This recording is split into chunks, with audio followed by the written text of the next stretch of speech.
Om Namo Bhagavate Shri Ramanaya. Om Namo Bhagavate Shri Ramanaya.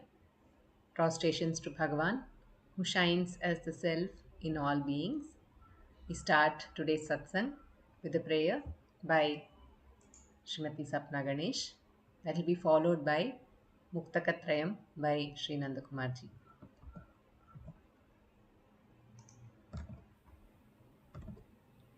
दक्षिणामूर्तिसारम्भां शङ्कराचार्यमध्यमां रमणाचार्यपर्यन्तां वन्दे गुरुपरम्परां वन्दे गुरुपरम्परां वन्दे गुरुपरम्परां शुक्लां वरदरं विष्णुं शशिवर्णं चतुर्भुजं प्रसन्नवदनं ध्यायेत् सर्वविघ्नोपशान्तये आङ्गिकं भुवनं यस्य वाचिकं सर्ववाङ्मयम् आहार्यं चन्द्रतारादि तं नमः सात्विकं शिवम् ॐ नमो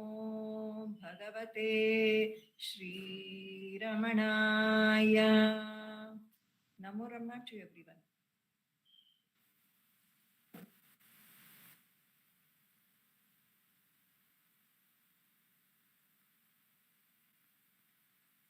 एकम् अक्षरम् हृदि निरन्तरम् भासते स्वयम् लिख्यते कथम्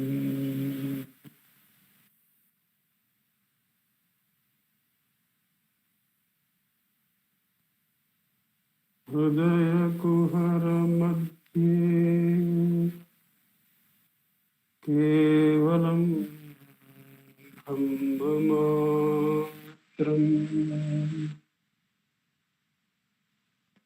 अहम्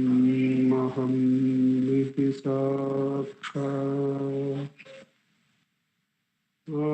आत्मरूपेण भाति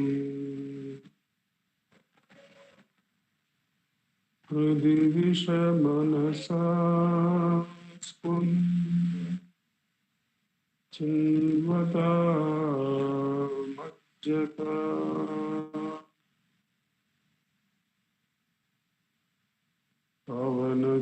पवनचलनरोधा आत्मनिष्ठो त्वम्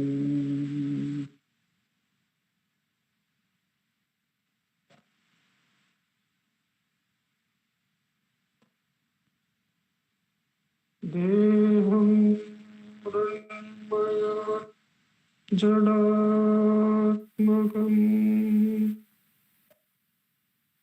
अहं बुद्धिर्न तस्यास्त्यतो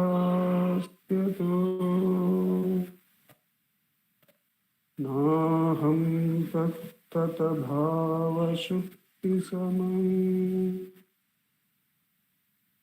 सिद्धात्मसद्भाव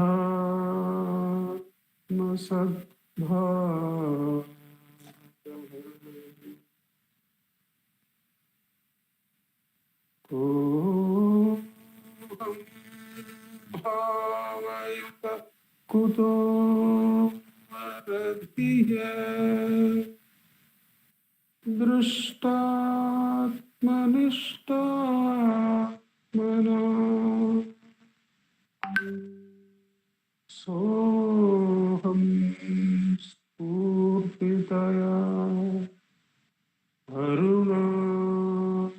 अरुणाचलशिवः पूर्णो विभाति स्वयम्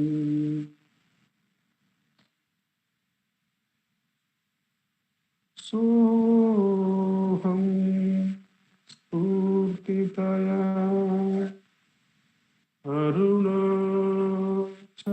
शिवः पूर्णो विभाति स्वयं। नमो रमण।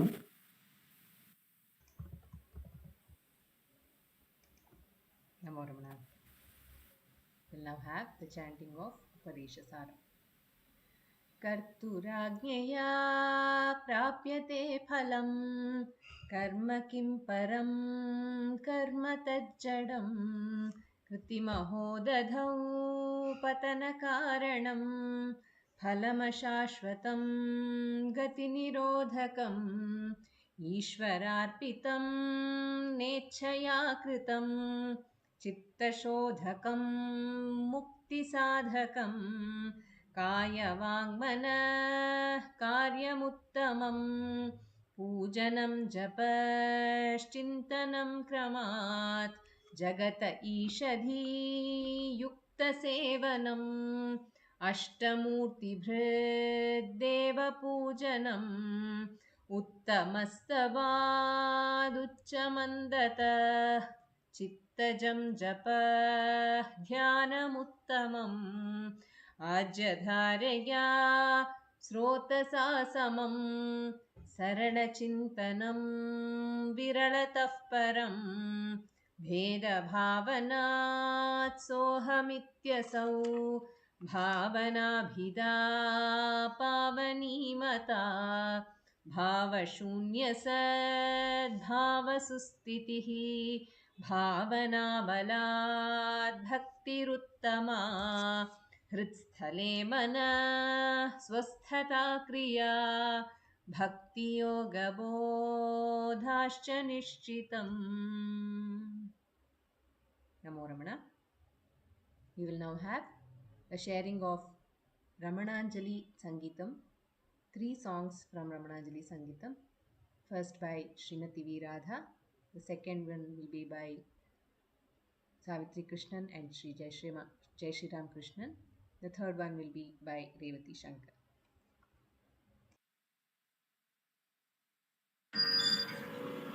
Namo Ramana to all. Today I have selected a song written by Bhagavan, and the Kannada translation is by Sri N.S. Lakshmi Narayana Bhatta, and the music is by Sri C. Ashwath. ಶರಣಾದೆನೋ ನಿನಗೆ ಅರುಣಾಚಲ, ಶರಣಾದೆನೋ ನಿನಗೆ ಅರುಣಾಚಲ, ಲೋಕರೀತಿಗೆ ನನ್ನ ಹೊರತಾಗಿ ಬೆಳೆಸಿ, ಲೋಕರೀತಿಗೆ ನನ್ನ ಹೊರತಾಗಿ ಬೆಳೆಸಿ, ಯಾಕೆ ಸಾಕಿದೆ ಹೀಗೆ ಮರುಳ ಇವನೆನಿಸಿ, ಯಾಕೆ ಸಾಕಿದೆ ಹೀಗೆ ಮರುಳ ಇವನೆನಿಸಿ, ಹಂಬಲಿಸಿ ಕೂಗಿದರು ನೀ ಬಾರದಿರುವೆ, ಹಂಬಲಿಸಿ ಕೂಗಿದರು ನೀ ಬಾರದಿರುವೆ, ಈ ನೋವಿಗಿಂತಲೂ ಸಾವೆ ಮೇಲೆನುವೆ, ಈ ನೋವಿಗಿಂತಲೂ ಸಾವೆ ಮೇಲೆನುವೆ, ಶರಣಾದೆನೋ ನಿನಗೆ ಅರುಣಾಚಲ, ಶರಣಾದೆನೋ ನಿನಗೆ ಅರುಣಾಚಲ. ಎಸೆಯಬಹುದೇ ನನ್ನ ಕಸದ ರೀತಿಯಲಿ, ಅರುಣಾಚಲನೆ ನಿನ್ನ ಅಗಲಿ ಹೇಗಿರಲಿ, ಎಸೆಯಬಹುದೇ ನನ್ನ ಕಸದ ರೀತಿಯಲಿ, ಅರುಣಾಚಲನೆ ನಿನ್ನ ಅಗಲಿ ಹೇಗಿರಲಿ, ಗಿರಿಯ ಮರೆ ಧರಿಸಿ ನಗುತ್ತಿರುವ ಶಿವನೇ, ಗಿರಿಯ ಮರೆ ಧರಿಸಿ ನಗುತ್ತಿರುವ ಶಿವನೇ, ಕೊರಗುವಿ ಕಂದನಿಗೆ ತೋರೆಯ ಕರುಣೆ, ಕೊರಗುವಿ ಕಂದನಿಗೆ ತೋರೆಯ ಕರುಣೆ, ಶರಣಾದೆನೋ ನಿನಗೆ ಅರುಣಾಚಲ, ಶರಣಾದೆನೋ ನಿನಗೆ ಅರುಣಾಚಲ.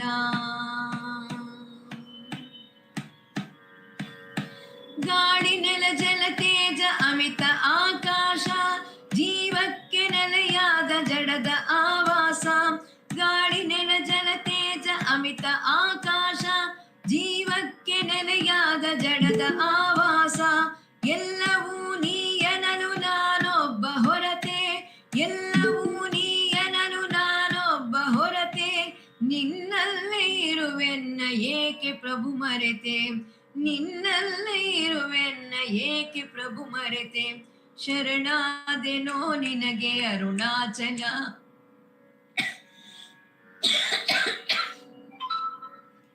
ಶರಣಾದೆನೋ ನಿನಗೆ ಅರುಣಾಚಲ, ಅರುಣಾಚಲ ಅರುಣಾಚಲ.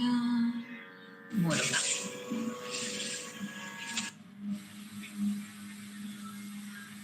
அகத்தாமரை மலர் மீதுரை அருணாச்சல ரமணன் நகைத்தானுர விழித்தான் அரசெடுத்தான் எனதுயிரை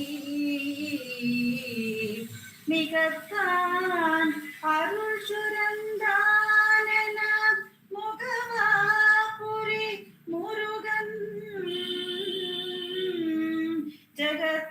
ஜகத்தானுய வகுத்தான் முறை திருவாச்சக நிகரே,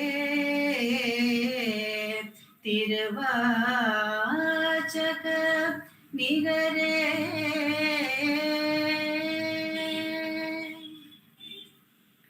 பார்வடர் கையிலை பருபதம் நீங்கி பண்ணவர் சூழலை விட்டு, பார்வடர் கையிலை பருபத நீங்கி பண்ணவர் சூழலை விட்டு, வாரொளி மணி போல் வாசகர் வாக்கை வளர்செவி மடுத்திட விரும்பே, ஏற்படர் பெருந் தண்டுரையடைத்தார் போல் இடிசினர் புன் சொல்லும் வேட்டு, சீர்வளருணே செழும்பதி சேர்ந்தாய் தேசிகரமண மாதேவே, தேசிகரமண மாதேவே. ஆர்வலர் கையிலே பருபதம் நீங்கி பண்ணவர் சூழலை விட்டு, இருவரான் தெய்வ பெரியராலறியா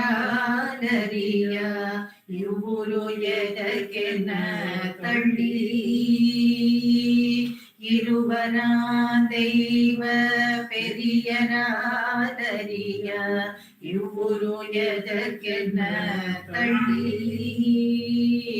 பருகலா மனித படைப்பை மேற்கொண்டு பணிந்தெழும் அடியவர் தமக்கு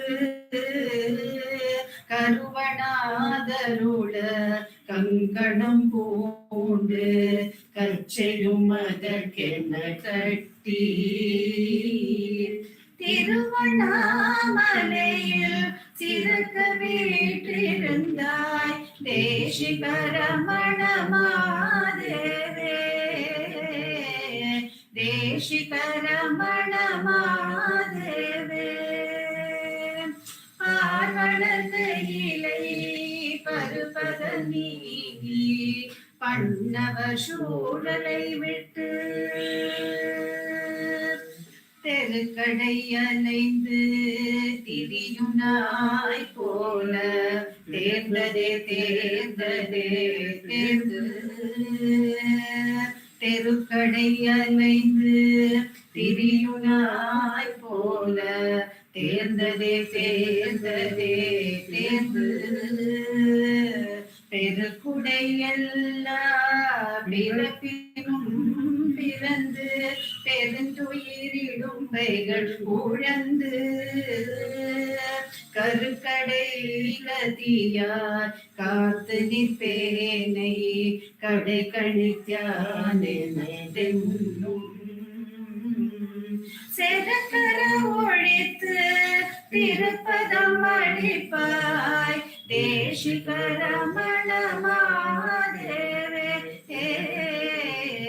தேசிகரமண மாதேவே. நிலை பருப்பத நீங்கி பண்ணவர் சூழலை விட்டு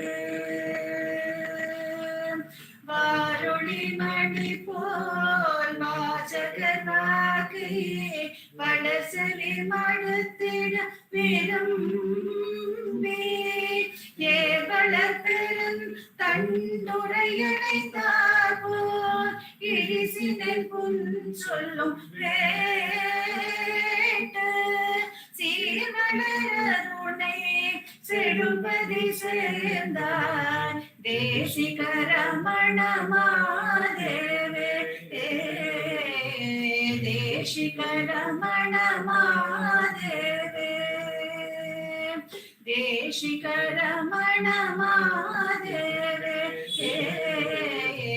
தேசிகரமணமாதேவே.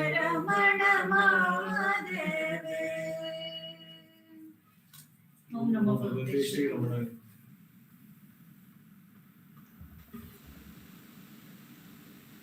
Om Namo Bhagavate Sri Ramanaya. Once Arunachaleshwara came onto this earth as Satyamangalam Venkatramayar and praised Bhagavan Ramana because this young boy who had come to Arunachala, he was silent, he never spoke, and he knew the etiquette. If somebody praised, he would praise them back. So Arunachaleshwara himself came as Satyamangalam Venkatramayar and wrote 5 different verses, and it was called Ramanastuti Panchakam. And then Bhagavan wrote Arunachalastuti Panchakam. This was a gift back to Arunachaleshwara. So I will be singing one of the Telugu versions of this.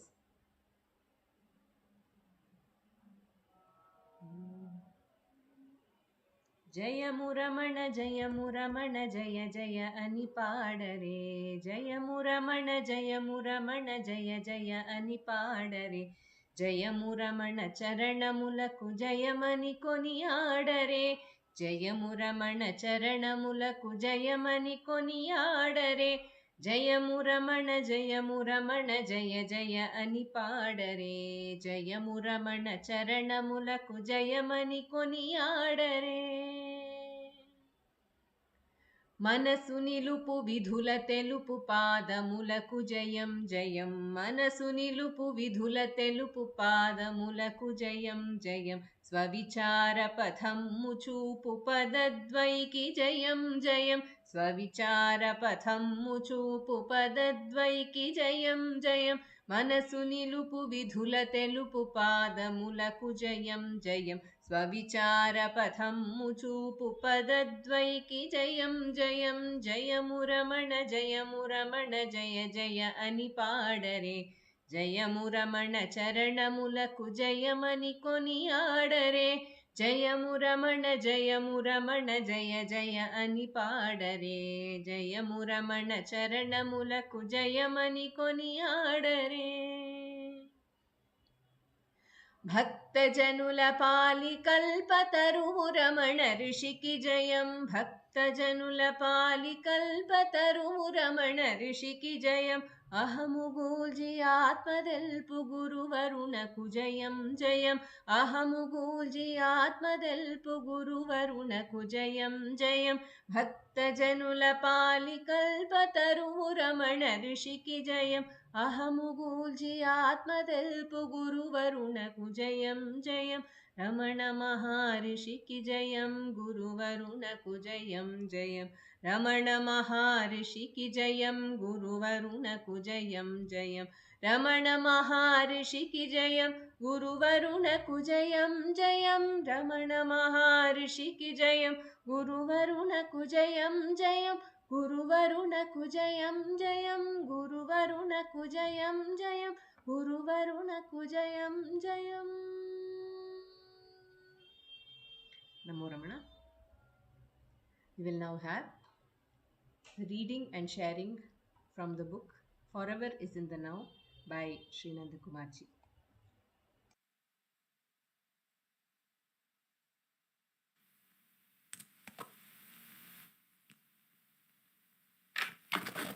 Namo Ramana.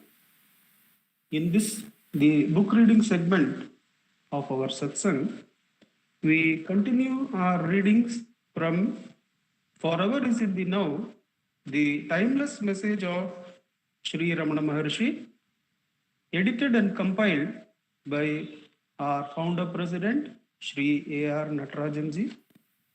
We have been reading the account of Dilip Kumar Roy, who is introduced in the book itself.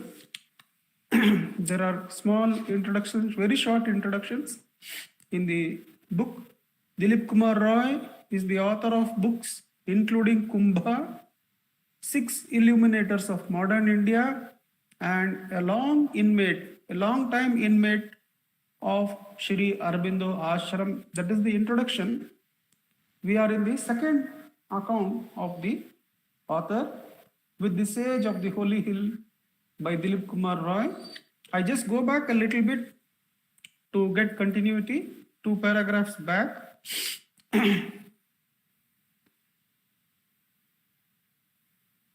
Yes, as he told me later, the Maharshi put a premium on 2 things: inaccessibility to fear and to flattery, however subtle. These 2 things the author feels Bhagavan puts a lot of attention on, that we should be attentive on these 2 things. That is, inaccessibility to fear and to flattery, however subtle. Once a snake passed over his body while he lay in his dark cave at night. His friend and attendant, a doctor who related this to me, jumped up as it passed over his chest. "Why, what is the matter?" The Maharshi asked him. "A snake," he answered. "I know," acquiesced the sage. "It passed over my body previously." "It did?" asked the doctor. "And how did you feel?" "Cool," came the rejoinder. About flattery, he told me this story. Bhagavan has narrated this story to the author. "A man may go very far," he said, "but not till he has traveled beyond the reach of all flattery can he be said to have arrived. Listen, there was once a rich man who wanted God. He gave up his family, home, comforts, everything, and repaired to a forest where he practiced untold austerities for years till he arrived at the golden gate. But alas, the portals did not open to his repeated knocking. He did not know why. One day, an old friend of his came upon him in the forest while he was meditating. When he opened his eyes, the friend fell at his feet in an ecstasy of adoration. 'Oh, blessed one, how great you are! How heroic your austerities and sacrifice! Accept my homage.' The holy man had indeed practiced all the austerities and made all the sacrifices attributed to him. Nevertheless, he was pleased when the other paid him homage, and that was why the golden gate had not opened to his knocking." We continue our reading. "I heard of many other traits of his supremely lovable personality, amongst which must be counted his sense of humor and the love of laughter. He coveted nothing, but loved to joke freely with those who came to him. Sometimes the description may not bring through the laugh, but you should listen to it laughingly. That should go through it with a sense of humor ourselves. Then we can capture that sense that Bhagavan brings as laughter to this role that he plays. Let us see and put our best to this part, where the author is taking us through the humor of Bhagavan. One day, while I was sitting near him and some visitors were putting questions to him, a Muslim friend of mine asked, "Tell me, Bhagavan, why is it that God does not answer my prayer? Even when I petition him for nothing earthly, I only pray to him to make me humble and pure and selfless, so that I may serve him as I ought. But he simply does not listen. Why doesn't he? Probably because he is afraid.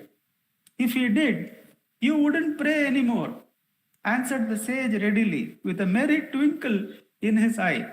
And we all laughed in chorus. Many a time he was asked, even challenged, to prove what he had seen. He would reply placidly, I will answer that question if you answer mine. Who is it that is asking this question? Who? Surely I, so and so. I know, but who are you? Me? I. And the Maharshi would laugh. So you see, you do not even know such a thing as your own identity, and yet you presume to challenge others and their experiences. I would suggest you find out first who is the challenger, and then the truth you challenge will be made manifest to you. True to our great tradition, the Maharshi did not relish answering merely intellectual questions or the queries of the curious who were content with more wordy answers to words. Again and again, he used to stress that information was not knowledge and that all true knowledge stemmed from self-knowledge. So sometimes when he was asked about the worlds beyond, of the life hereafter, he would simply evade the question. Why put the cart before the horse? He was wont to say, why this itch to know about the other worlds? Do you know even the crucial and basic things about this one? If not, why not wait till you do before you start delving into the next? Why do you want to know what happens after death? Do you know what is happening before your eyes? Why go to an astrologer to be told what you will be in 20 years? Will be 20 years hence. Do you know truly? Know what you are today, this moment, and so on. Once the matters came to a head, a disciple of his was puzzling a good many members of the ashram, for he was living in perfect bliss in a tiny room, sitting all day on a bare mat, hardly taking the trouble to even eat unless somebody brought him food. Speculation was rife. Some thought that he had gone mad, others that he had gone far, while others again said with bated breath that he was living in that superconscious state.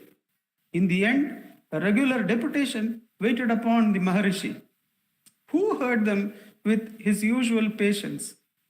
Then he gave the leader of the deputation a quizzical smile. You want to know his inner state, do you? He asked pointedly. The man fidgeted beneath his scrutiny. Well, yes, Wait, the Maharishi interjected. First tell me this. Do you know your own state? The other was unnerved. No, he faltered. Right. The Maharishi rejoined in a pleased tone. First find out your own state, and then you will know his. The whole ashram enjoyed it, except the leader, of course. This outstanding yogi and his holy life have exercised a deep influence upon hundreds of spiritual seekers all over the world. That is the end of the second article. We are going on to the third and final contribution from Shri Dilip Kumar Roy, Sharing an Experience. Sharing an Experience by Dilip Kumar Roy. I append here, somewhat like a postscript, a relevant excerpt from my reminiscences about one of my dearest friends and colleagues, the great Shri Krishna Premji. Krishna Premi, he visited me more than 3 decades ago at our Pondicherry ashram, whence he repaired to Tiruvannamalai to pay his heart's homage to the Maharishi. On his return, he spoke in a moved voice about the radiant sage and his grace and what his grace had revealed. You know, Dilip, he said, how profound is my admiration and veneration for the sage. I ditto wholeheartedly Sri Aurobindo's verdict that His tapasya is a shining light of India. So I went to Ramanashramam in Tiruvannamalai to receive his blessing. When in the evening I entered the hall where the Maharshi reclines daily on his couch, I sat down in silence along with others to meditate at his feet. Believe it or not, Dilip, as soon as I sat down, I heard a voice questioning me over and over again. Who are you? Who are you? Who are you? I tried hard to ignore it, but it went on and on, like an importunate visitor who, knocking at the door, insisted on being admitted. So in the end, I just had to formulate an answer. I am Krishna's servant. At once, the question changed, like a shape changer, into who is Krishna? I answered, Nanda's son. No use. The question was repeated pauselessly. I thought up other answers like he is an avatar, the one in all, the resident of every heart, and so on. But the questioning would not cease, till at last I gave it up, left the hall, and returned deeply disturbed to meditate. But I had no peace. The voice gave me no respite, till in the end I had to evoke Radharani, who asked me very simply what answers I had given. I told her, but she shook her head and then at last revealed it to me. She did? I said, thrilled. He anticipated me, holding up his hand. No, Dilip, don't ask me, please. I won't tell you, for you will tell everybody. Don't I know you? But listen, there are more thrills to come. Next morning, he went on. When I sat down again at his blessed feet, the Maharshi suddenly gave me a lightning glance and smiled. I knew at once, beyond the shadow of doubt, that he was the author of it all, and that he also knew that I had divined his part correctly. Then, as I closed my eyes to meditate, a deep peace descended into me and settled like a block of ice, as it were, till my every cell was numb with an exquisite bliss. Didn't you have the same experience as I think you wrote to me once? Yes, Krishna Premi, I nodded delightedly. And if my memory doesn't fail me, I think I wrote also in what context I had received the boon from the Maharshi. I was so peaceless at that time for having gone to Tiruvannamalai that I told myself I was a fool to expect peace through his contact when I could not have it at the feet of my great Guru, Arbindoji, and yet I did feel the peace. I had an experience of this indescribable peace 3 or 4 times previously. Only every time it had a different rhythm, as it were, though the melody was the same, to exploit a simile from music. What is still more delectable is that sometimes I can almost recapture it by meditating on his tranquil face and that faraway gaze. Once or twice, this peace has soothed me too, somewhat like the peace that music distills. But perhaps you find this rather vague. Not at all, Dilip. He shook his head. Then thoughtfully, though no two experiences can be identical. But to continue, as I meditated, he went on. It was borne home to me through the mystic silence that though this peace stemmed ultimately from the Lord himself, doesn't he say in the Gita that he himself is the primal source of all experience? The peace in this instance was transmitted through his beloved agent, the Maharishi. But isn't that precisely why he sends to us as his deputies the great saints and sages, messiahs and avatars? Of course he does. Didn't Ma explain to you the soulful import of his Naralila? That is why he comes down to earth from age to age to play at hide and seek with us humans as a human being. He paused for a little, then added with a quizzical look, I feel tempted to tell you the sequel. Only you have misgivings about confiding in me? I finished the sentence for him, laughing. Well, I will risk it, he laughed back. For what happened was too wonderful to keep back. So listen with bated breath. I hung on his words, my heart going pit-a-pat.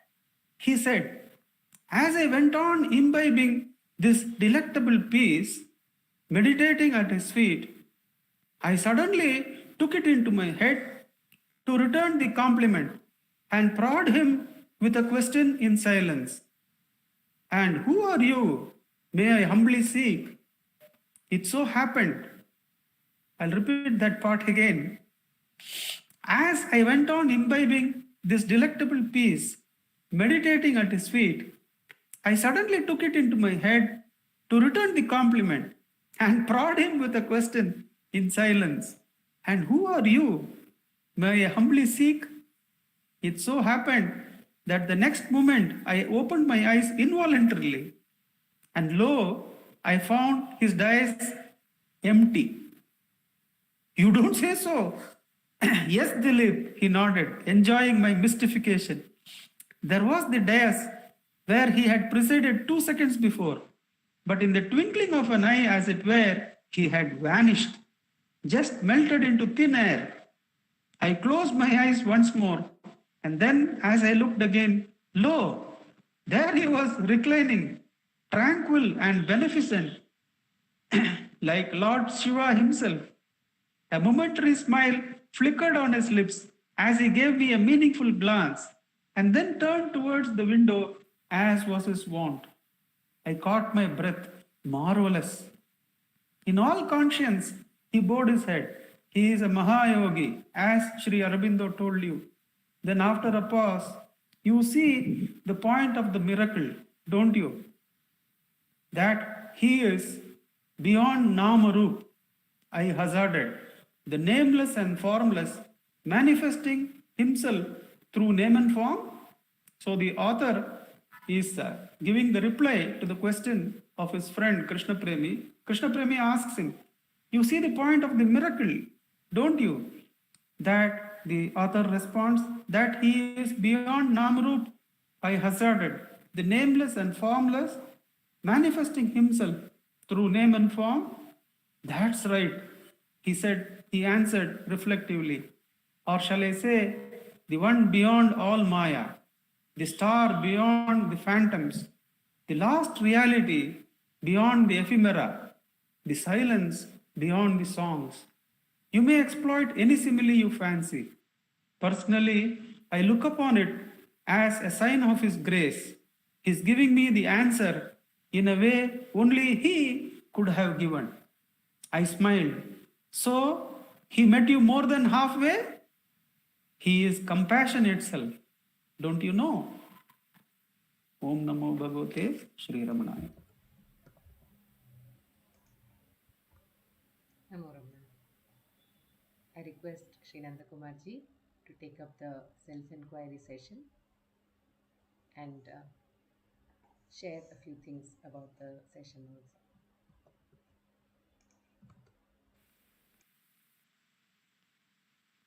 Namo Ramana. In this segment of Atma Ucharam, I think we may read the verses on self-enquiry contained in Ulladu Narpadu, the practice at least one or two of them, and then sit for Atma Ucharam. These verses begin from verse 27, then verse 28, 29 definitely, and 30th could lie in practice as well as anubhava. So we will just try to go through verse 27. Nanudiyad ulla nilai, namaduvai ulla nilai. Nanudikkum tanamadai நாடாமல் நானுதியா தன்னிழப்பை சார்வதெவன் சாராமல் தானதுவாம் தன்னிலையில் Nirpadevan Satrudi, says Bhagavan. The sage, having defined the nature of the ego in the preceding verses, where he says, Karuvam Akandai Undayin Anaitum Undahum Agandai Endrel Indranaitum Agandaye Yavuma Adalal Yadidendra Nadale Vovudal Yavumene. That is, as soon as the ego arises, everything, the second and the third persons, they arise simultaneously. As soon as the ego subsides into the spiritual source, then all the second and third persons and all the worlds, they also get submerged or they all get destroyed in the spiritual source, the self. So that is the state that Bhagavan defines in this verse of practice of Atma Vicharam. What is that spiritual source, the self? It is the non-udiyadullanile. It is that where from out of that spiritual fullness, the Purnatva, there is no separate I that arises, and hence there is no second person, third person, or other worlds arising out of that absolute spirit. Nanudiyadullanile. Namaduvai ullanile. That can be experienced only by identity with the absolute. The absolute cannot be experienced by imagining oneself to be separate from it. All idea of separation has to get burnt, has to get submerged, has to get merged in the fullness of that spirit, the spiritual ocean of the self. Nanudiya dullanile. Nam aduvai ullanile. So oneself is that fullness of spirit. Nanudikkum sthanamade nadam. Now, without seeking the source from where the I jumps out and starts furiously dealing with second person, third persons, and all the objects of this world, without seeking the source of that, Nanudikkum sthanamade nadam. Nanudiya tannidappai sarvadevan. Who is it, or how to know that spot where the I does not arise at all, where the spirit is everything? So indirectly Bhagavan is saying, do this one thing to deal with the second person, third person, and all the worlds that one can describe. Do this single thing, that seek that source from where the I thought arises. Seek from where you arise. That is from where everything arises. All the gods, all the deities, all the charlatans, all the cunning people, all good, all bad, everything arises from that singular source, the source from where you yourself arise. Nanudikam sthanamaden, without seeking the source of oneself. That is why in our reading we found Bhagavan telling again and again how you have to seek your own state rather than finding out what you will be in 20 years' time, or what is the state of Bhagavan, or how many realized souls are there, what is their inner state. Such things are hardly the things to be sought when the primary root of all these problems lies unattended. So Bhagavan diligently takes those sadhakas to that which is to be attended. See from where you arise. Do you know yourself now? To ask what you will be in 20 years, to ask what state Ramana is in, or to ask what state, how many Jivan Muktas are there, what is their state, and all that. Not necessary. Do this primary task. Nanudikkum sthanamade nadu. Now Muruganar's song was sung by Radha Madam to us, and Radha Madam says through Muruganar that Bhagavan chisels us. The Jiva Bhava is chiseled by the words of Bhagavan. And these are words of Bhagavan. When we are meditating the words of Bhagavan, Bhagavan is that supreme self which chisels the extra growth of the first person and second person and third person out completely, so that we can submerge in the self. So nanudikkum sthanamade nadamal Nanudiya Tannirappai Sarvadavan. How is one to go to that place where the I and the others do not arise? So do this one thing. Go to the source from where the I thought arises. Nanudikkum sthanamade nadu. Nadamal Nanudiya Tannirappai Sarvadavan. How to see that which does not, that which has stopped rising. Saramal Tanaduvam Tannilayil Nirpadavan. If you have not even experienced once the stilling of the ego, how is it that one can abide in that absolute spirit where there is no rise of the I or any other, and there is only Tanmaya Nishtai? There is only the I without even this Purana. This Purana too dies down or quietens or burns out in the self, where only pure existence, which itself is knowledge, which itself is bliss, which itself is all power, because that itself is everything. None can be apart from that. So the Anubhava, without experiencing even once the stilling of the I, how is one to experience the Sahaja Nishta, the natural abidance in the self? It is not possible. Therefore, do this one thing. Don't ask what the others are doing. Don't ask what the other state are. Don't even ask what Maharishi's state is. Don't especially ask what you are going to be in 20 years' time. But find out from where the I thought arises. How to do that? When another thought arises, something other than the I arises, don't pursue that. If you pursue that, the I will remain hidden. It will hide itself, and we will be left pursuing ghosts, pursuing illusions. So Bhagavan says, when some other thought arises, do not pursue it. Inquire for whom has this thought arisen. The answer will ever come. This thought has arisen for me. Then one can come to the paramount duty of asking, who am I? And go to that place from where the I thought and everything else arises. By repeatedly practicing the going back to this one spot from where everything arises, one gains the ability, the strength to abide effortlessly. As all the vasanas are burnt, one can effortlessly abide as that Niralamba Sthiti, as that Purna Sthiti, in a natural, effortless being, the being of the self. With Bhagavan's immense grace, let us practice this singular, one simple thing that he asks. Do this one simple thing in solution to all the miseries, all the troubles that we face. Whenever a thought arises, so much troubles I am having, for whom is this trouble? Who am I? And take the I back to the source. With Bhagavan's immense grace, let us sit in practice for 10 minutes. Revathi will help us out as usual. Namo Ramana. Thank you.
Namo Ramana. Namo Ramana. We now have the sharing of Guru Stuti by Sri Venkatesh Deshpande sir.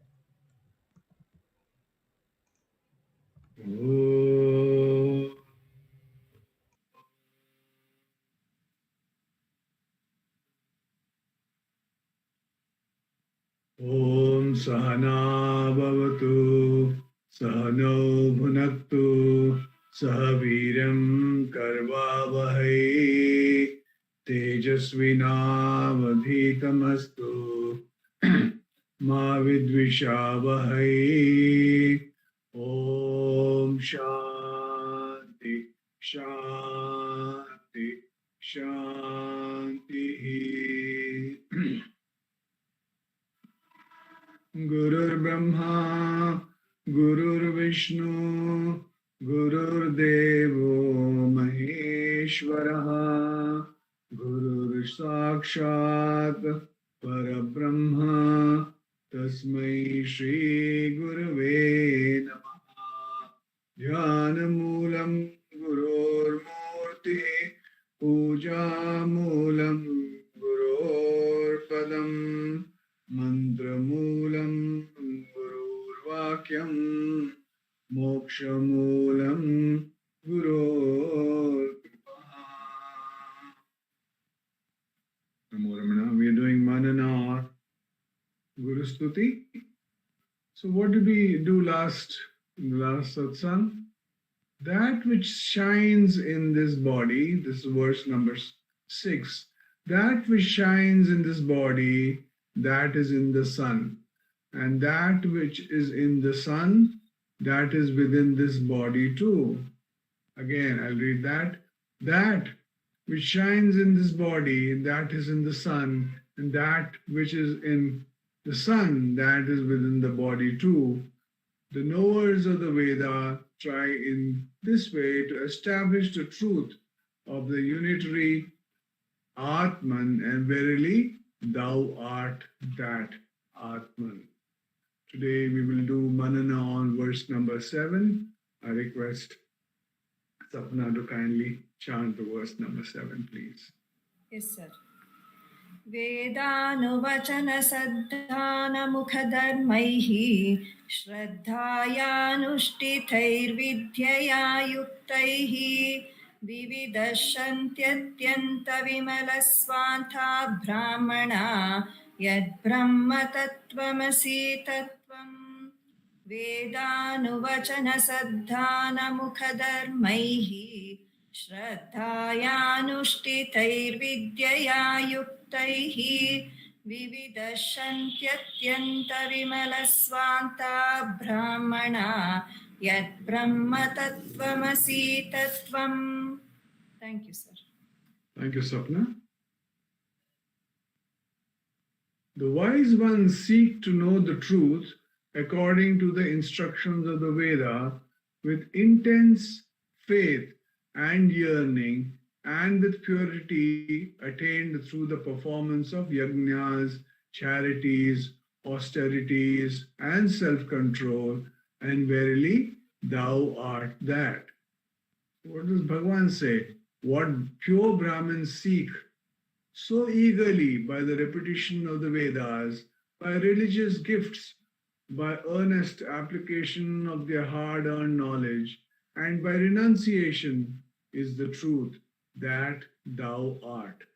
So, important thing here we need to understand is what is being talked about in this verse. He says, the wise ones seek to know the truth. So, if you ask any, a little child, what do you mean by speaking the truth? Child will say, not telling a lie. That's what we mean by the truth. So let's go a little deeper and try to understand what this truth is about. Once we know what the truth is about, then we will know how to get there. So if you know where to go, then you will know how to get there.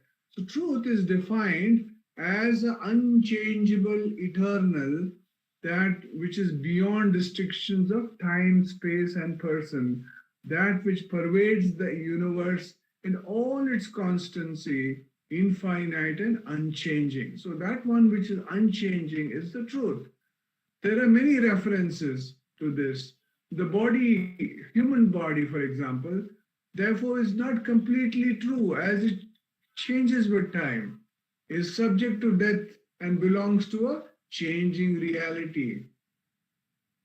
Satya is the Sanskrit word for truth. The highest truth can mean God himself, or it can mean an ethical virtue, being true and consistent with reality in one's thought, speech, and action. In yoga, as we know, Satya is listed as one of the pariyamas, which is ahimsa, non-injury, satya, which is truthfulness, ashteya, which is lack of greed, brahmacharya, which is self-control, and aparigraha, which is non-grasping or accumulating things. Satya is sometimes translated as the virtuous restraint from falsehood and distortion of reality in one's expression and actions. Those two fundamental human tasks, telling the truth and knowing the truth, have a close relationship to one another. It's a very important sentence. Those two fundamental human tasks, one is telling the truth and knowing the truth, have a close relationship. When you tell the truth, you practice essentially spiritual skill of knowing it first. When you lie, either to others or to yourself, you blur the boundaries of the truth. Lying robs you of that internal ability for recognition of the truth we all naturally have, and diminishes your ability to recognize the truth when you see it. And this is something we all say, like when you give 10 rupees to a beggar on the street, what happens? You wonder, hey, what is the guy going to do with his money? Or he's saying he's very hungry. Is he actually really hungry or not? You are not there to question all that. So if he's following the truth, we have to believe what we are following. That's what Nandakumar beautifully said, that what is important is what we believe in. If we are suspicious, then that is what will be seen outside. If we believe in the truth and then we believe everything is right, then everything is absolutely right. So whatever that 10 rupees you give to that beggar, it will be used perfectly well. So that's the truth. So one person says Satyam means the truth, not what you think about it, but what it is. Not your idea about it, but its reality. To know this truth, you have to be utterly absent.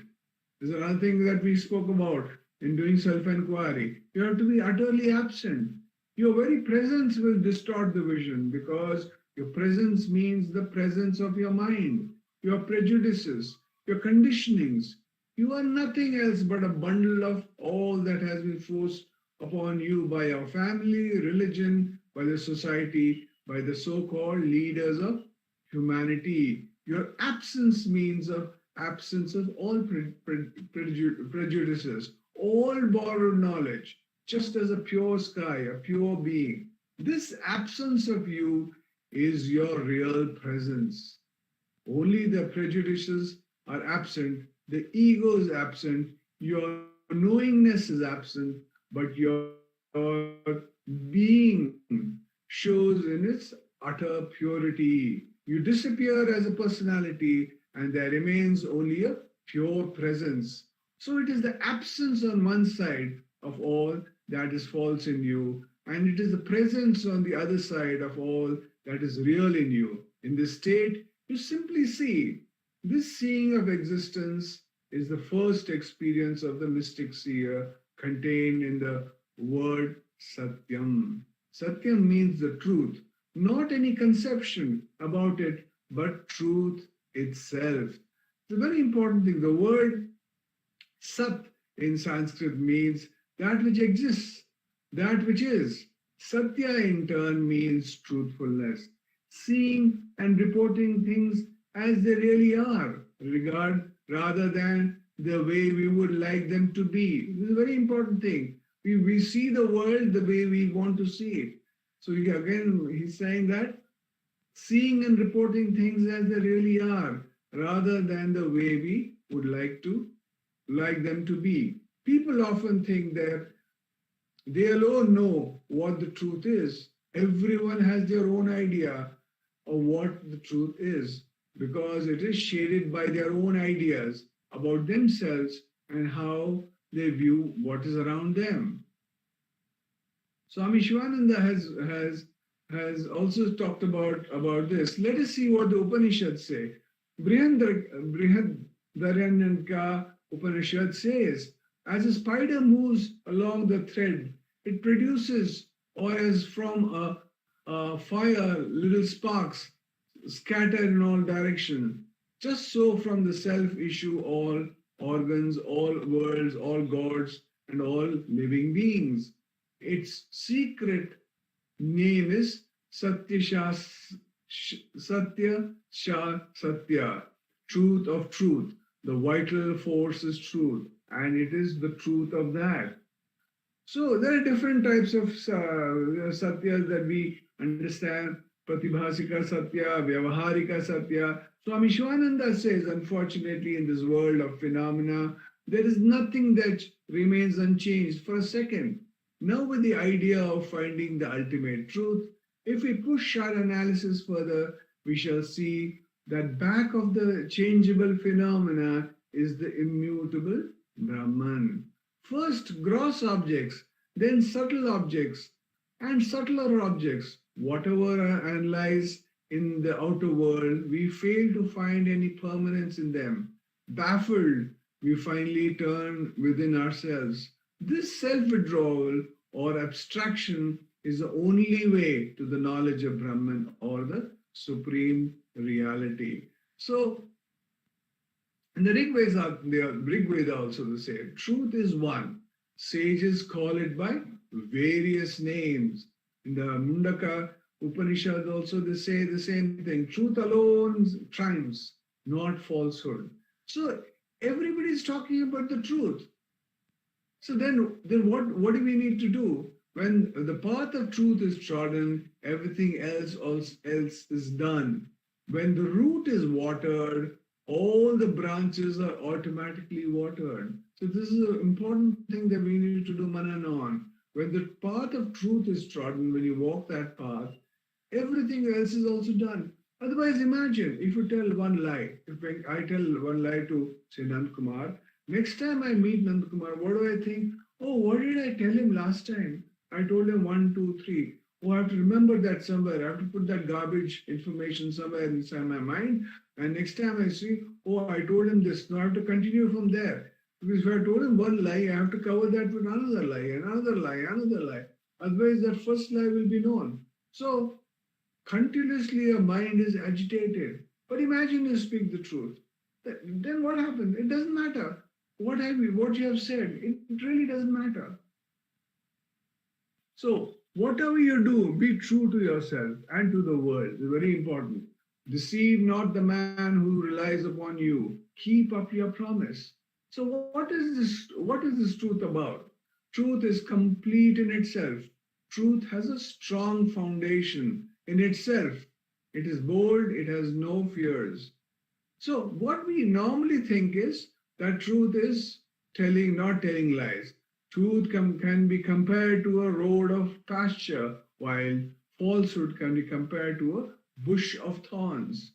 In a man who indulges in false thoughts, there is a lurking fear at every moment, an uneasiness, a fear of the self, a want of confidence. So, important thing is that truth is not expressed even by, this is an important thing we need to do manan on. Truth is not expressed even by existence, consciousness, and joy. It is only the nearest relative of truth. Truth is even greater, grander, mightier, truer. Truth is, untruth is not. Hence, it is not absolutely correct even to say that truth is one. For truth is existence itself and is neither one nor not one. Truth is undivided. So everything that changes itself is untruth. Hence, truth is infinite. Truth alone endures, while everything else perishes. So coming back to this shloka, what he says, that the wise ones seek to know the truth according to the instructions of the Vedas with intense faith. Say, intense faith means Vedas say something, I'm going to follow it because that's the truth. And yearning and with purity attain to the performance of yajnas, charities, austerities, and self-control, and verily thou art that truth. So it says that if you practice self-enquiry and if you keep going to the source, find out who you are. Whenever that the ego comes out and goes through the mind and goes through the senses, tries to go out, don't let it go out. Let this body let it be sort of like a cage, but you don't allow the mind to go out at all. And you keep inquiring. Whenever it tries to go out, whichever way, through the eyes, through the nose, through the mouth, any way it tries to go out. If it tries to listen to something, you must inquire. When you inquire, then what happens? You keep the mind within. When you keep going to the source, then you will experience the truth. You will experience the non-movement. You will experience the silence within. Once you experience the silence within, you are with God. And then that's what all the great ones are seeking. And that's what the great ones say, that you are that. Tattvamasi. Thou art that. Atman. You are that. Unless the dross is removed, unless the covering is removed, unless the falsity is removed, then only you can experience the self. Om Namo Bhagavate Sri Ramanaya. Namo Ramana. Namo Ramana. Okay. We will now have the sharing of Devika Lotra Jnana Vichara Padalam by Dr. Kalarani Rengasamy.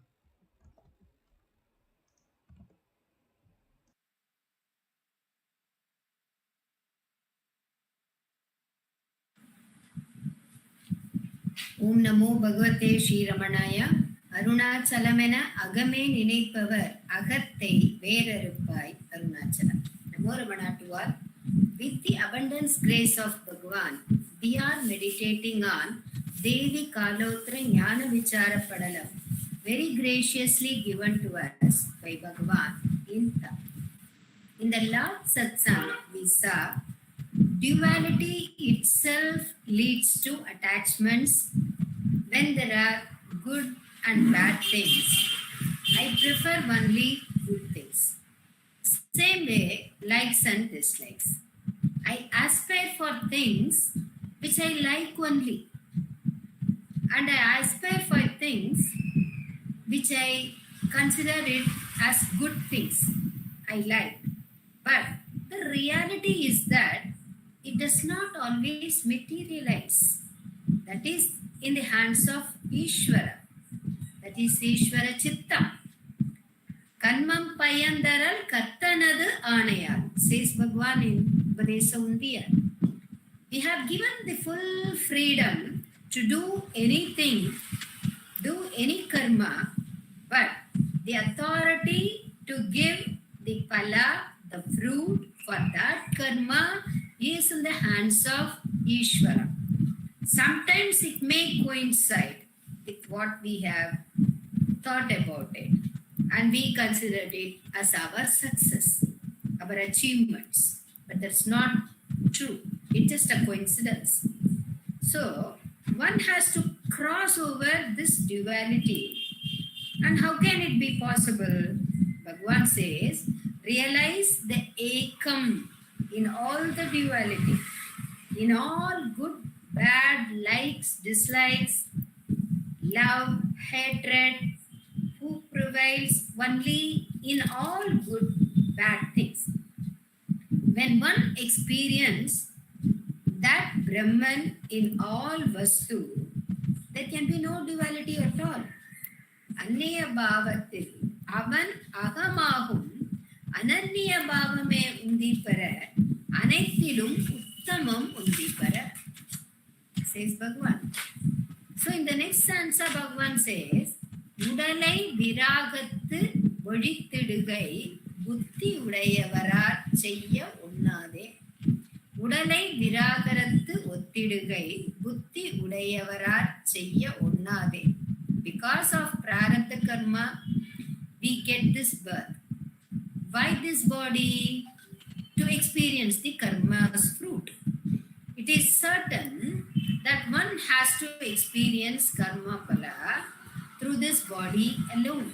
So Bhagavan says, a knowledgeable person should not hate the body, and one should not try to destroy this body also.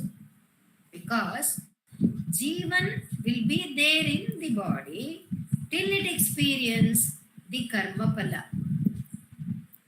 When it is finished, it will not be there even for a fraction of a second more than the stipulated time. Udal idanai ஆரம்பித்து உள்ள வினை அற்றவுடன் இவ்வுடலா பாரம் தானே அகலும் பார். So, hey Parvati, Parameshwaran says, in the lotus heart of each and every one, there the self shines as I and I. இதய கமலத்தே அக உருவாம் எச்சித்து. How is it? அது நிமல நிச்சலமே ஆகும். What is the nature of that self? That is the Chit Swarupa, and it is Nirmala, such a pure one, without any oscillation. It is Nischalam. It does not get affected by any happening, anything. It is like a cooking pan which does not know the taste of the dish which is cooked in it. Cooking vessel does not say there is less salt. Some more chili powder will be okay. It will not say like that. Bhagavan has given a beautiful example of this cinema screen. He says different emotions will be shown in the screen, but in no way the screen will get affected by those emotions. In the same way, the Atma will not be affected by the emotions of the Jiva. There is no appearance or disappearance of the self, Atma Swarupa. It always shines in the Siktakasa as I, Smarana. That Vastu, Bhagavan beautifully call it as Ulla Purul in Tamil. That which is there is the one which identify as I. What is the nature of that Vastu? It is Nirmala, very pure, as we saw already, and it is Nischala. There is not even a bit of achalam or oscillation. Always Shanti only prevails. In fact, that itself is Shanti. This is Satchidananda Swarupa. Adu Nimala Nichalame Agum. The body consciousness that is identifying the body as Ahankara comes out from this origin. Udikkum Ahankaram Nikudalal. As Ahankara springs from this Anma Swarupa, it has to be merged there only.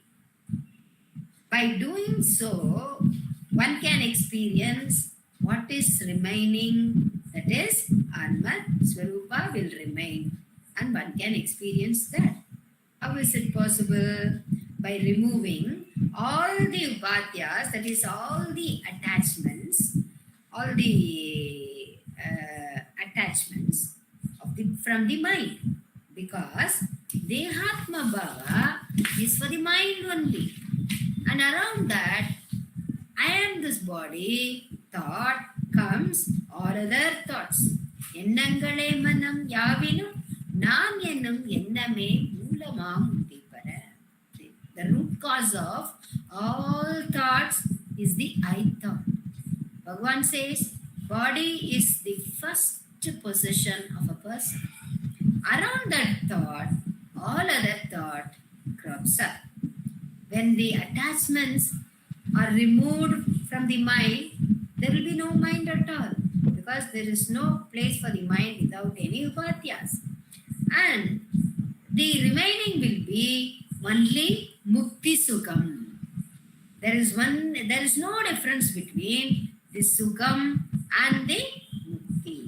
That's what in this stanza Bhagavan says, Udikkum ahankaram nikudalal.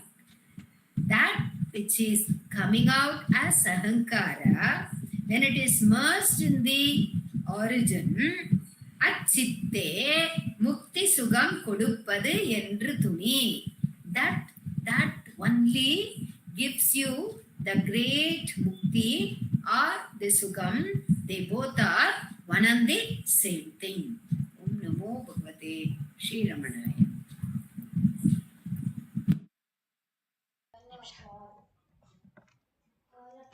Namo Ramana.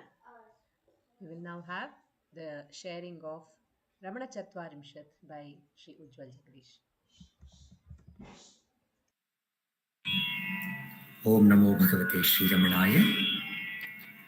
Duram yahi kuvada dharma vrishate neta param panguta durbrante bhuvanam jahi parito vardhasva samsatsata sodaryena samanvito bhuvamimam prapto guru gramani shuranta puranetra vibramaharo devo bhavani sutaha ramanaya loka gurave namaha ramanaya loka gurave namaha durasari kuvadave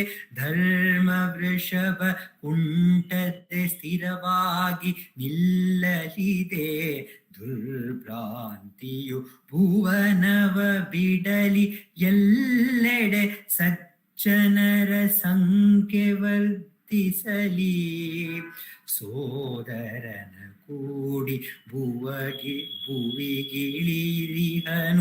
ಕುರುಶ್ರೇಷ್ಠನು ಸೂರನ ಮಡದಿಯರು ಕಂಡ ವಿಲಾಸ ಹರಿದ ದೇವನು ಭವಾನಿ ಸುತನು ರಮಣನಿಗೆ ಲೋಕ ಗುರುವಿಗೆ ನಮನ ರಮಣನಿಗೆ ಲೋಕ ಗುರುವಿಗೆ ನಮನ.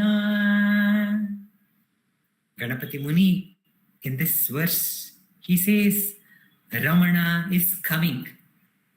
Ramana, who is none other than Subramanya, the one who destroyed the Asura, Sura Padman, he is coming. So get ready, the whole world, and let us clean this world. Let it be ready for welcoming that Supreme Lord. And to welcome him, the first thing which has to go away is the kuvada, the unwanted discussions and debate. It has to run away very, very far, because the Supreme Lord, who is the embodiment of peace himself, where the Vada cannot withstand, that Shantamurti, that Jnanamurti is coming. So Kuvada, now the time has come for you to run away. And the Dharma Vrishaba is going to stand fully without limping. It is going to stand on all its four legs. Dharma is again going to be re-established. And he continues, the Durbranta. Durbranta is the bad illusion which is creating problems. The time has come for you to go away. This illusion which creates confusion and conflicts and questions and doubts, time has come for you to go away very, very far from earth, because the number of good people who are going to abide in that state of doubtlessness, in that state where there is no conflict, in that state where there is only peace and joy, such people are going to increase, because Lord Subramanya, who is the Jnana Swarupa, who is the Shanta Murti, he is coming in association with his brother Ganapati, and the illusion of this ego, who is represented by the Sura Padman, that illusion of the ego which creates beautiful images, beautiful thoughts, beautiful desires, which is going to entertain the wives of that Sura Padman, who is the ego. The time has come for you to get destroyed, the ego to be completely destroyed, and this glorious picture that his wives were seeing in his Antapura called the mind, that is going to end now, and that human embodied Subramanya is going to come, who is none other than the God, who is none other than the son of Bhavani, is going to come, says Ganapati Muni. Ganapati Muni, in his verse, singing the glory of Mother Alagammal, says, Lokasya hitaya avidya andakarapanodhanaya kuvadanam dhuri karanaya satyasya vedanaya cha srushave tasyai sundara priyayai saundaryambayai namaha saundaryambayai namaha. Salutations to that Saundaryamba, who is the beloved of Sundaram Ayyar.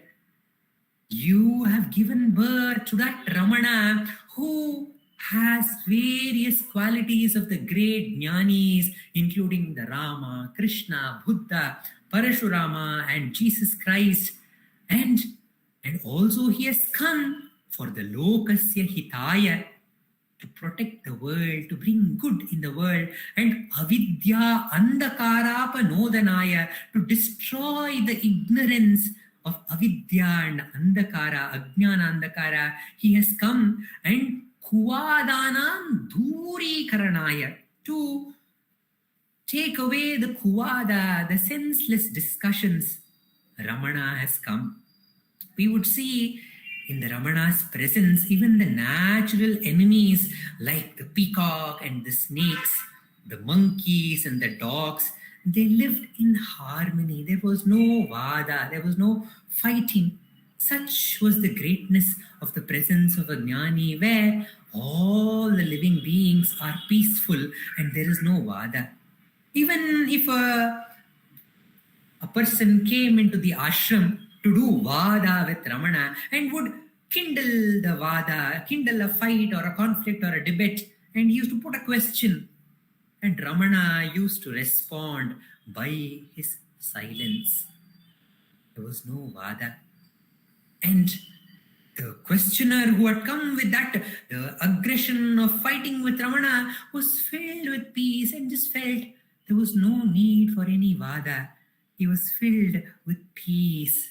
And the devotees who came with confusions, who came with conflicts in their mind, they found peace in the presence of Bhagavan Ramana. In one of our earlier dance ballets, Ramana Prabha, Puti Narsimacharya describes the coming of Paul Brinton, who had come crossing various oceans in search of a guru. ಏಳು ಕಡಲುಗಳನ್ನು ದಾಟುತ್ತಾ ಬಂದನಿಗೋ ವೈದೇಶಿಕ ಬೀಳುತ್ತೇಳುವ ತೆರೆಗಳಂದದಿ ಪ್ರಶ್ನೆಗಳು ಮನಮುತ್ತಿವೆ. He crossed 7 oceans, and this Vaideshika, this foreigner, had come. Just like the waves which rises and subsides, the questions were rising and subsiding in the mind of this Videshika, the foreigner, Paul Brinton. Kela bandava shanti sagara yogi edurulu nilluta. ಕೇಳುವರಿವೆ ಶಾಂತವಾಗಲು ಸುಮ್ಮನಾಗಿಹ ಬೆರಗಳು, ಸುಮ್ಮನಾಗಿಹ ಬೆರಗಳು. The one who had come with all these questions to be asked and to get an answer from this yogi, standing in front of that yogi who was Shanta Sagara, all the questions subsided within the questioner. And the questioner, Paul Brinton, thinks to himself, ಆಹಾ ಪ್ರಶ್ನೆಗಳು ಉತ್ತರವ ಕೋರದೆ ತಮಗೆ ತಾವೇ ಕ್ಷಮಿಪವು. ಪ್ರಶ್ನಿಸುವ ಮಾನಸವೇ ಮೂಲವನು ಅರಸುತ್ತಲ್ಲಿಯೇ ನಿಲ್ವದು. ಪ್ರಶ್ನೆ ಸಂದೇಹಗಳ ಮೀರುತ ನಿರ್ಮಲರು ತಾವಾಗುವ. ಪ್ರಶ್ನಿಕರ ತುಂಬುವುದು ಯೋಗಿಯ ಸಚ್ಚಿದಾತ್ಮದ ಪರಿಮಳ, ಸಚ್ಚಿದಾತ್ಮದ ಪರಿಮಳ. Paul Brinton says, aha, what is this wonder? I had come with so many questions, but none of these questions are asking for answers, and these questions are subsiding from the source that it came. Ramana, if somebody questioned him, he used to leave his Brahmastra. He used to say, who is the doubter? Doubt the doubter. When one questions, from where is this doubt arising? Who is this doubter? Who am I? This question, who am I? It destroys all the other questions, and one is filled with peace, and that fragrance of Satchidananda which emanates from that Jnani Ramana, who is none other than Subramanya, fills the questioner, and that questioner also is inspired, and he is blessed with that experience of abiding in the self. And Ramana says, abiding in the self, knowing your true self, is the best service that you can do to the whole world. By turning within and understanding our own true self, we are being our best. We are being the Sajjana. We are being the Sadhu. And such people who are turning towards their self and abiding in the self is going to increase, because Ramana has come to destroy all the confusion, Durbranti. He has come to take it away from this world and fill us with that peace which is our own true nature. Om Namo Bhagavate Sri Ramanaya.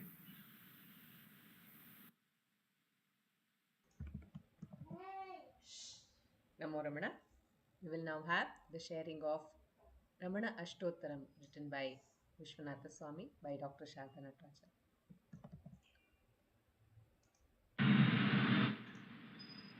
Namo Ramana.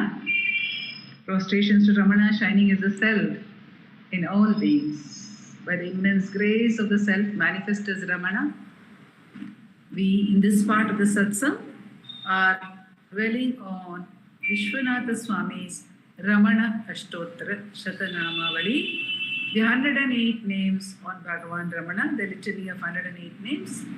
And in this, we are on the Nama Ituradeshata Shonashailam Praptaya Namaha. We've been dwelling on this name because it's such a momentous event, the coming of Bhagavan to Arunachala. See, Bhagavan could have stayed at Madurai also. It made no difference to him. Whether he was at Madurai or whether he was at Arunachala made no difference to him. Because he says very clearly that from that very moment of enlightenment, when he became established in the self, thereafter there was no change in his self-awareness. He was always established in the self. He says even there in Madurai, all other activities were happening, they were coming and going like the various notes of music. But the I continued like the Shruti note. There was no change at all in the awareness of the I. It was continuous, it was there. So Bhagavan's coming to Arunachala is not for his sake. In fact, we have been told at the beginning of the Ashtottara by Vishwanatha Swami that he is Karanodbhavaha, Karanodbhavaya Namaha. So this reason for which he has been born, he says, Bhagavan says that it is for Shedika Tanmayam, Shivaka Chinmayam, Shedika Tanmayam, Shivaka Chinmayam, for the consciousness to flourish and for existence to just spread its glory everywhere. And for that purpose, to get fulfilled, we say Arunachala has taken the form of Ramana and come on earth. Or we say Ramana is in Ashtottara, Vishwanatha Swami says Ramana is Skanda Swarupa. Skanda is the light of Shiva, the Jnana Jyoti of Shiva. He is the teacher. So, he has come in the form of a teacher, of the master of the world in teaching self-knowledge. The Jagat Guru, Loka Mahaguru, says Sadhu Swami. To fulfill that purpose, he had to come to Arunachala. And Arunachala gave him the order, you come to Arunachala. Pituradeshaha. Duradeshataha Shonachailam Praptaha. There, so far as Bhagavan is concerned, all his jobs are done, all his work is done, nothing further to be done. His life story is over. And that is the significance of the sannyasa as we saw. It is that it is the end, it is death and a new birth. It's a new birth. So everything connected with the earlier identity is completely renounced. Everything is given up. Without a second thought, Bhagavan gave up everything. Actually, he had given it up. When he left home itself, he had given up everything. He had come because it was the call of Arunachala. Pitrapadanveshi. He was searching, but he was searching at that time. And now he had come. That last task of Arunachala, which he felt he had to do, he had to obey his command. That last task also was fulfilled. No, nothing further to be done. Bhagavan says, what is krityamasti kim swasthitim yataha? If one is abiding in that true state of the self, what remains to be done? What remains to be done? Nothing is there for such a one to do. So just allow Arunachala to fulfill his plan. He says, whatever is your plan, unnishtam, yennishtam, he says in his composition on Arunachala. Yenbadar kennuir iraye. Yennittam, yenbadar kennuir iraye. All I want to do is say, whatever you want to do with me, you do with me. So we found that the story had ended. Renunciation had happened in completeness. Everything had been thrown away. The head had been shaven, and a single downpour from heaven gave him the ceremonial bath as well. And here was the newborn child of Arunachala. Into the Arunachaleshwara temple he entered that night because it was raining, and he had taken shelter in one of the neighboring houses. But when the people came out of the house, he was shy and he went into the Arunachaleshwara temple. So he is born anew, literally. He's a child. He's a child in bliss. And this child, just like a child, was completely unconscious of his bodily needs. He was not worried about where from food will come. He was not going to seek his own food. He was not going to seek anything for himself. Everything had to come. Whatever the mother gives, that the child takes. Whatever the mother gives, the child takes. That is the surrender of the child. In fact, Kanakamma, while interpreting another verse in Bhagavan's Navamanimalai, Sirana Sonagiri Sirakka Valum Chitswarupanamiraye Thai Sishuvakatrum Niharatra Nelanikku Nihaittuvaye. So in that, Bhagavan says, you show me the love which a mother shows to her infant. And Kanakamma said, Bhagavan has mentioned Shishu, because Shishu is a child, infant, baby in arms, who is completely dependent on the mother. So whatever Arunachala was going to give him, that would constitute his food. Yes, there was the first Bhiksha.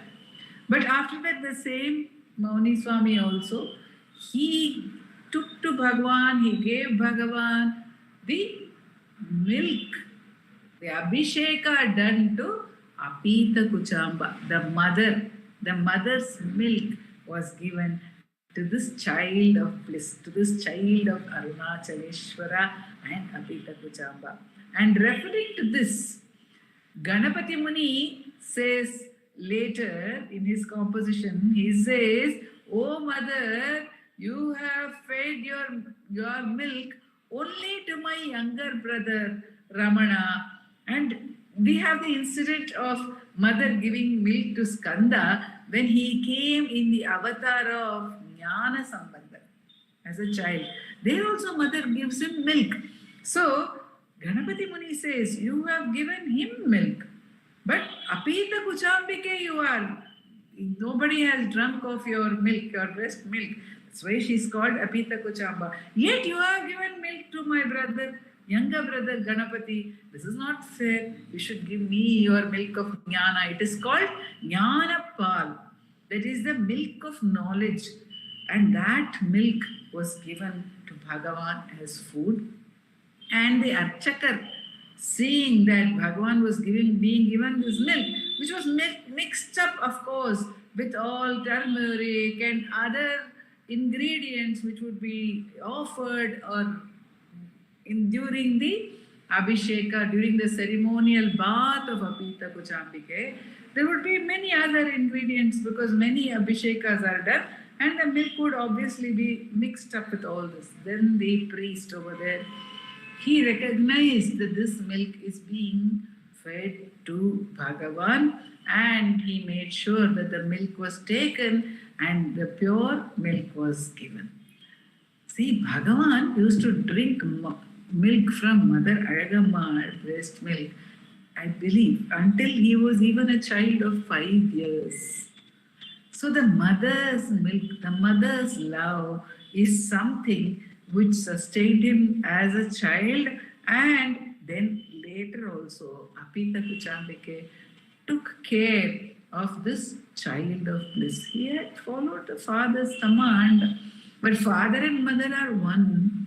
Father and mother are one, always they are one unit when it comes to the child, but more so in Arunachala. So whether it is mother or whether it is father, it is both of them. It is always both of them. So it is Arunachala. They say that mother is on the left side.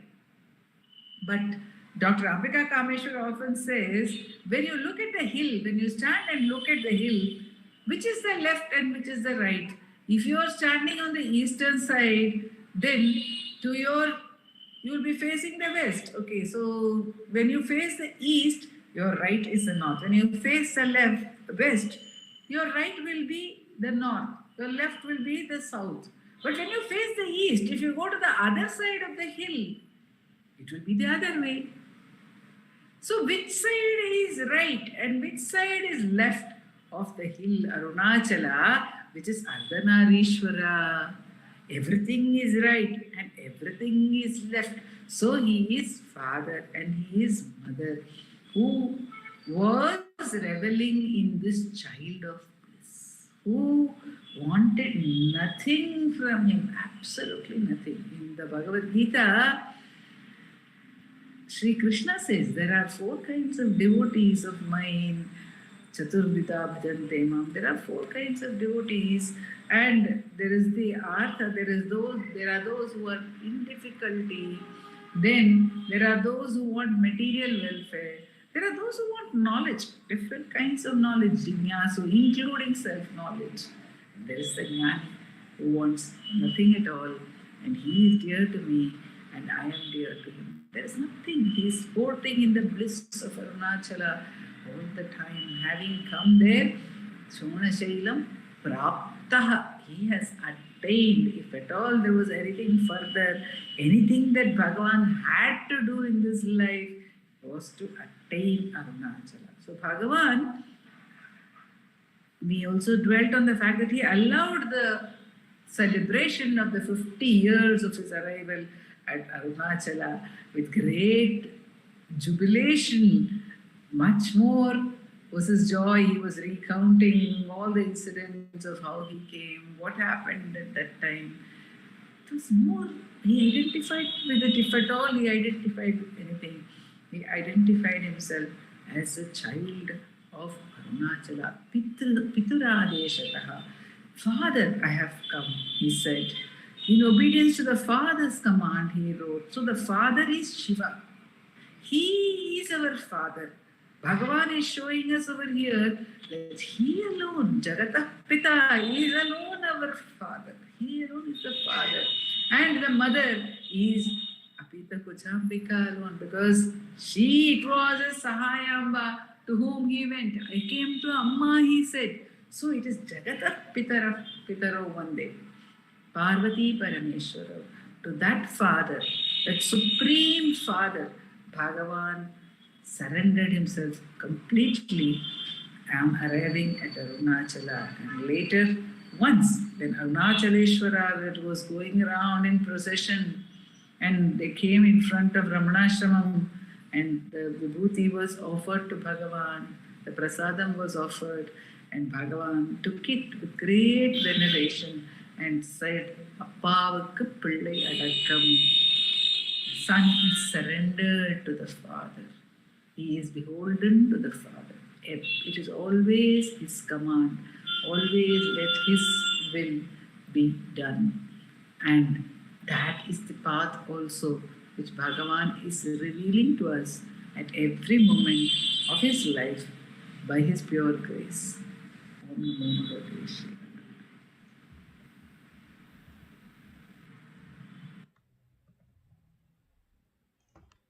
Namo Ramana. We will now have the chanting of Aksharamanamalai by Srimati Radha.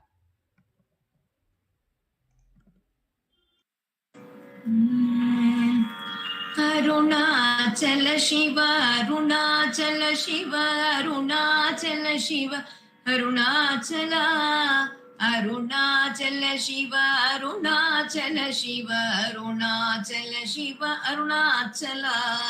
கோபமில் குணத்தோய் குறியாயனை கொள குறையன் செய்தேன் அருணாச்சலா. கௌதமர் போற்றும் கருணை மமலையே கடைக்கணி தாழ்வாய் அருணாச்சலா. சகலமும் விழுங்கும் கதிரொழியின மன ஜலஜமலர் தீடருணாச்சலா. சாப்பாடுன்னை சார்ந்துணவாயான் சாந்தம்மை போவன் அருணாச்சலாம். சித்தம் குளிர கதிரஸ்தம் வைத்த முதவை திர அருள்மதி அருணாச்சலா. சீரை அழித்து நிர்வாணம செய்தருள் சீரை அழித்தருள் அருணாச்சலாம். சூகக்கடல் பொங்க சொல்லுணர்வடங்க சும்மா பொருந்திடங்க அருணாச்சலாம். சூது செய்தென்னை சோதியதினி உன் ஜோதி ஒரு காட்டருணாச்சலாம். செப்படி வித்தை கற்றிப்படி மயக்க விட்டுருபடு வித்தை காட்டருணாச்சலாம். சேராயென்மை நீராயுருகி கண்ணீராற்றழிவேன் அருணாச்சலாம் செய்யன தள்ளீர் செய்வினை சுடுமலர் உய்வகையே துரை அருணாச்சலாம் சொல்லாது சொல்லி நீ சொல்லரனில் என்று சும்மா இருந்தாய் அருணாச்சலாம் அருணாச்சல சிவ அருணாச்சல சிவ அருணாச்சல சிவ அருணாச்சலாம் அருணாச்சல சிவ அருணாச்சல சிவ அருணாச்சல சிவ அருணாச்சலாம் அருணாச்சல சிவ அருணாச்சல சிவ அருணாச்சல சிவ அருணாச்சலா அருணாச்சல சிவ அருணாச்சல சிவ அருணாச்சல சிவ அருணாச்சலாம் அருணாச்சல சிவ அருணாச்சல சிவ அருணாச்சல சிவ அருணாச்சலா அருணாச்சல சிவ அருணாச்சலா அருணாச்சல சிவ அருணாச்சலா அருணாச்சலம் வாழி அன்பர்களும் வாழி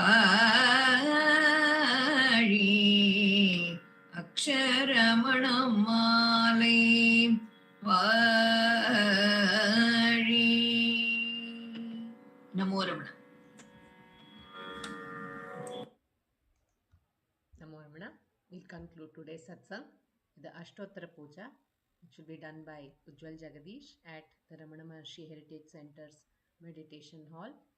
The Ashtottaram will be chanted by Vaibhavji, Prarthana and Revathi Shankar.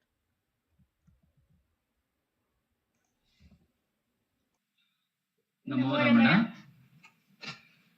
Bhardwaj Vishwanath विरचितं श्रीरमणाष्टोत्तर शतनामावलिः अपार सच्चित् सुखवारिराशे यस्योर्मिमात्रं भुवनं समस्तं गुहाहितं तं रमणं गभीरं चिन्ताविहीनं हृदि चिन्तयामि. ॐ महासेन महंसेन जाताय नमः. ॐ श्रीरमणाय नमः. ॐ गुरवे नमः. ॐ अखण्ड संविदाकाराय नमः. ॐ महौजसे नमः. ॐ कारणोद्भवाय नमः. ॐ जगद्धितावताराय नमः. ॐ श्रीभूमिनाथस्थलोस्थिताय नमः. ॐ पराशरकुलोत्तंसाय नमः. ॐ सुन्दराय तपःफलाय नमः. ॐ कमनीय सुचारित्राय नमः. ॐ सहायाम्बा सहायवते नमः. ॐ शोणाचलमहोलीनमानसाय नमः. ॐ स्वर्णहस्तकाय नमः. ॐ श्रीमद्द्वादशान्तमहास्थले लब्धविद्योदयाय नमः. ॐ महाशक्तिनिपातेन प्रबुद्धाय नमः. ॐ परमार्थविदे नमः. ॐ तीव्राय नमः. ॐ पितृपदान्वेषिणे नमः. ॐ इन्दुमौलिना पितृमते नमः. ॐ पितुरादेशतः शोणशैलं प्राप्ताय नमः. ॐ तपोमयाय नमः. ॐ उदासीनाय नमः. ॐ महायोगिने नमः. ॐ महोत्साहाय नमः. ॐ कुशाग्रधिये नमः. ॐ शान्तसङ्कल्पसंब्रह्माय नमः. ॐ सुसन्दृशे नमः. ॐ सवित्रे नमः. ॐ स्थिराय नमः. ॐ तपक्षपितसर्वाङ्गाय नमः. ॐ पुल्लाम्बुजविलोचनाय नमः. ॐ चन्द्रिकासितहासश्रीमण्डिताननमण्डलाय नमः. ॐ चूतवाट्यां समासीनाय नमः. ॐ चूर्णिकाखिलविभ्रमाय नमः. ॐ वेदवेदान्ततत्त्वज्ञाय नमः. ॐ चिन्मुद्रिणे नमः. ॐ त्रिगुणाधिगाय नमः. ॐ विरूपाक्षगुहावासाय नमः. ॐ विराजजलाकृतये नमः. ॐ उद्दीप्तनयनाय नमः. ॐ पूर्णाय नमः. ॐ रचिताचलताण्डवाय नमः.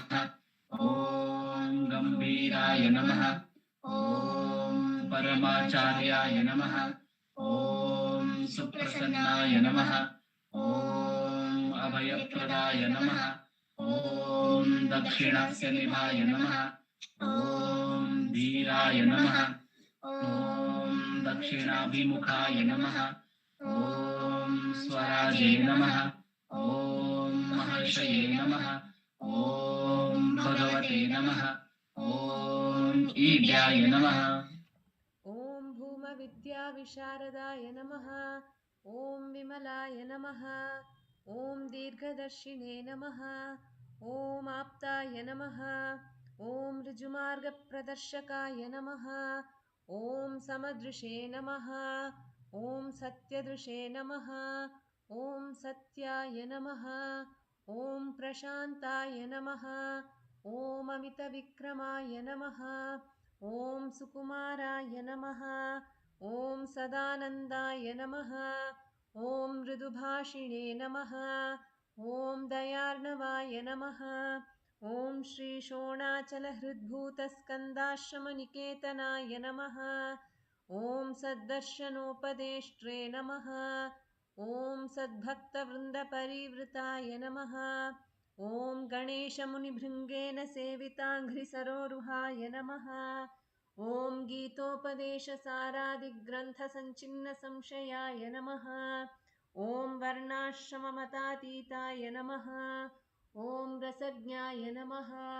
ॐ सौम्याय नमः। ॐ आत्मवते नमः। ॐ सर्वावनिमतस्थानाम् आराध्याय नमः। ॐ सर्वसद्गुणिने नमः।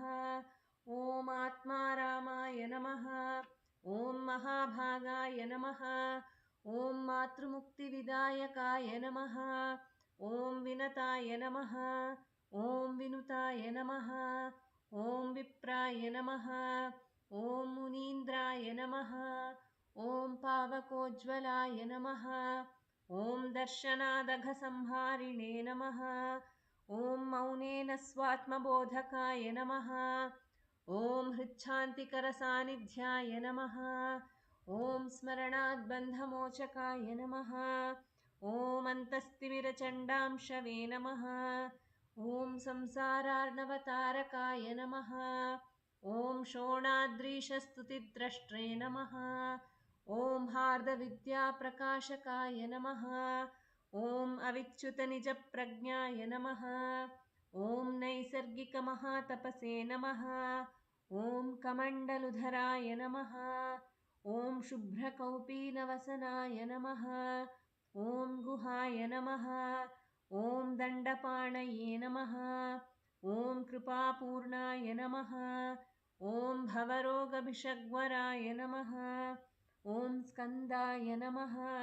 ॐ देवतमाय नमः। ॐ अमर्त्याय नमः। ॐ सेनान्ये नमः। ॐ पुरुषोत्तमाय नमः। यस्थाणोररुणाचलस्य पदयोः स्मृत्या जनिं प्राप्यत दिव्यानुग्रहसुप्रवाहविवशस्तादाद्यभावं गतः निष्ठस्वगभीरनित्यतपसा लोकान् पुनास्येकराट् तस्मै श्रीरमणाय ते नम इदं लोकोत्तरज्योतिषे।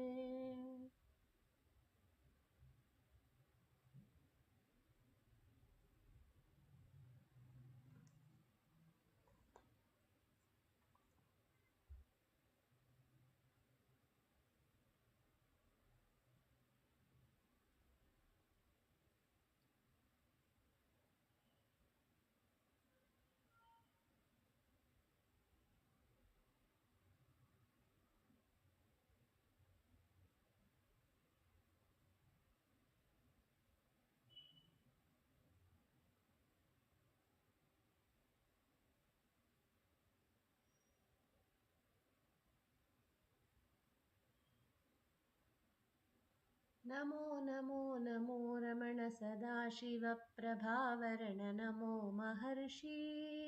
नमो महर्षि दर्शनसुखमङ्गलमुख सकलजीवहितसम्मुख ब्रह्मसङ्गीये सदा तुष्ट सदा हृष्ट सदा शिवानन्दपुष्ट परममहर्षि ब्रह्मनिष्ठ समदर्शी नमो नमो नमो रमण सदाशिवप्रभावरण नमो महर्षि नमो महर्षि ನಮ್ಮ ಮನವದೊಂದು ಕಾಡು ನೀನರಿತಿಹೆ ಅದರ ಜಾಡು ಹಿತವನರಿತು ನೀಡುತ್ತೆಮ್ಮ ಕೊರೆಯ ತಣಿಸಲೈ ಬೇಡಲೆಂದು ಬಂದ ನಾವು ನೋಡಿಯೇ ತಣಿವೆವಯ್ಯ ಮೋಡಿಗಾರನೇ ಹಿತವ ನುಡಿದು ಪೊರೆ ನಮ್ಮನು ಬ್ರಹ್ಮ ಸಂಘಿಯೇ ನಮೋ ನಮೋ ನಮೋ ರಮಣ ಸದಾಶಿವ ಪ್ರಭಾವರಣ ನಮೋ ಮಹರ್ಷಿ ನಮೋ ಮಹರ್ಷಿ बोलो भगवान श्री रमण महर्षि की जय। Jai.